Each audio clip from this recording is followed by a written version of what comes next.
quand la Coupe du Monde elle a été attribuée au départ, c'était avant la junte. C'est ensuite que les militaires ont fait un coup d'État et ont engendré une dictature féroce, impitoyable. C'est tout de suite posé le problème s'il fallait ou pas maintenir l'organisation de la Coupe du Monde en Argentine, dans une dictature sanglante, dont on savait tout. On s'est posé la question de savoir s'il fallait y aller. Il y a beaucoup de pays, notamment en Europe, où la question a fait débat. La question s'est posée en France. C'était pas évident pour plusieurs raisons. La France, il y a longtemps qu'elle n'avait pas participé à la Coupe du Monde. Donc pour une fois qu'elle pouvait y aller depuis 70, 12 ans après, il y avait vraiment une volonté d'y aller. On a réussi à sensibiliser les joueurs de l'équipe de France. On les a rencontrés. La Fédé a accepté que certains intellectuels rencontrent les joueurs. Certains joueurs qui ont accroché, qui ont été sensibles à ce discours, dont Dominique Rocheteau.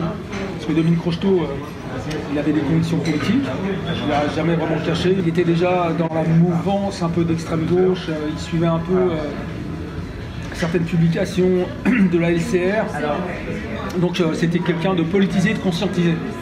Et forcément ça a eu un impact sur lui, donc il a répondu favorablement pour pouvoir participer au débat, pour pouvoir participer au questionnement. Mais la question même, faut-il boycotter, elle était majoritairement pas suivie par les joueurs de l'équipe de France.